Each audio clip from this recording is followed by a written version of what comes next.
Have you ever noticed that whenever China achieves something undeniably positive, whether it's leading the world in green technology, lifting millions out of poverty, or building the world's most advanced high-speed rail network, Western mainstream media always seems to have a negative script ready to go? It's a recurring pattern, a kind of magic formula that aims to turn every win for China into a potential loss for humanity. Today we'll take a deep dive into the "but at what cost" trope, the ultimate propaganda weapon used by Western media to frame China's development as something dangerous, unsustainable, or inherently sinister. This is Reports on China. I'm Andy Boreham here in Shanghai. Let's get reporting.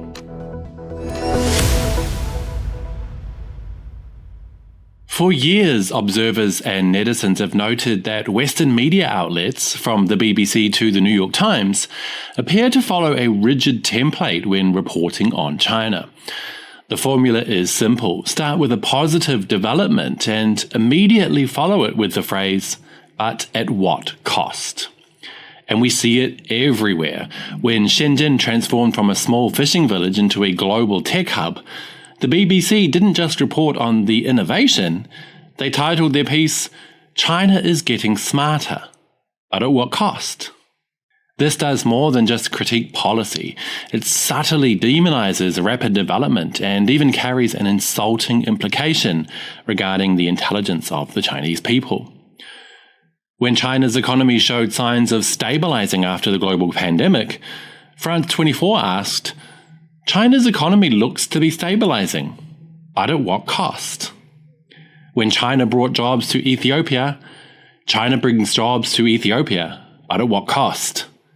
Even the literal green transition, something the whole world claims to want, is treated with suspicion. Headlines like "Green transition in China at what cost?" or "China's wind industrial policy succeeded, but at what cost?" are standard. It seems that in the eyes of Western editors, China is the only country in the world that is not allowed to have a win without a hidden dark price tag attached. And it's not just a verbal tick of lazy journalists, it is a sophisticated and very purposeful strategy. The "but at what cost" trope is a perfect example of mitigating a good action.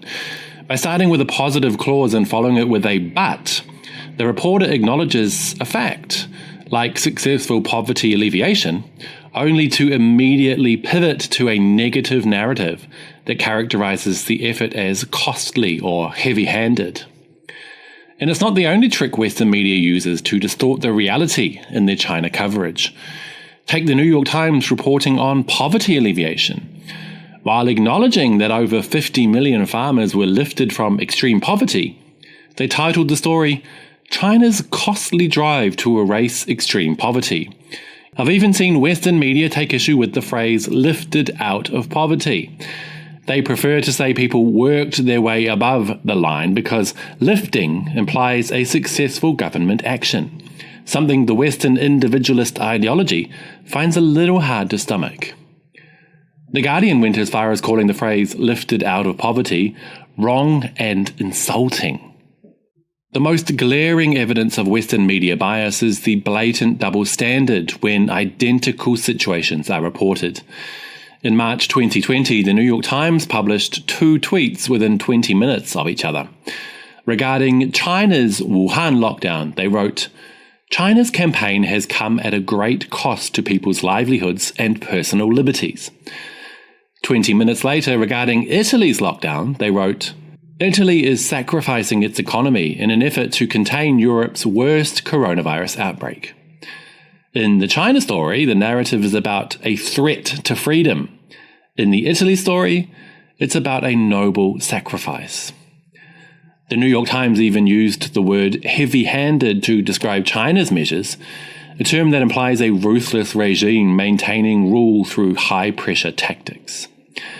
And this is how the cost trope works.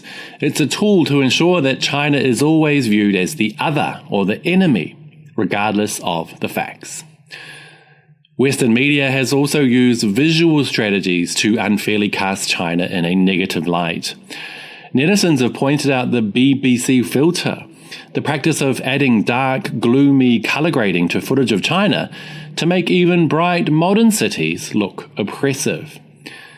Some netizens even conducted on-site investigations of dimly lit street scenes featured in BBC programs to prove those areas were actually quite bright in reality.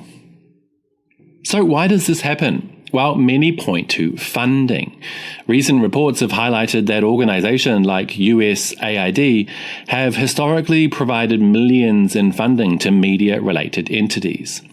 Interestingly, since early 2025, we noticed a sharp decline in "but at what cost" headlines and the BBC filter style. And this led many to ask, was the USAID funding behind it all? Big data analysis confirms the trend. Negative reports about China in 8 major Western countries saw a significant decline in early 2025. Negative coverage dropped from 435,000 articles per week to just 183,000 over a 1-month period. While negative coverage still exists, this sudden change suggests that many of these narratives were specifically manufactured to fulfill USAID funding requirements. For the first time, footage of modern Chinese cities are appearing on the BBC without the BBC filter. As China continues its peaceful rise and integrates further into the global economy, the Western media must question its own role in promoting xenophobia and a Cold War mentality. It's time for Western journalism to stop looking for a cost in every Chinese success and start reporting the truth, unfiltered and without the trickery. And on that note, that will be all for today, you guys. But as always, I'd love to hear your thoughts. Have you spotted any "but at what cost" headlines recently? Do you think the recent shift in media tone is permanent or just a temporary pause? Let me know in the comments below, and don't forget to hit like and subscribe if you haven't already. It really does help the channel. I'll see you all next time. Bye bye.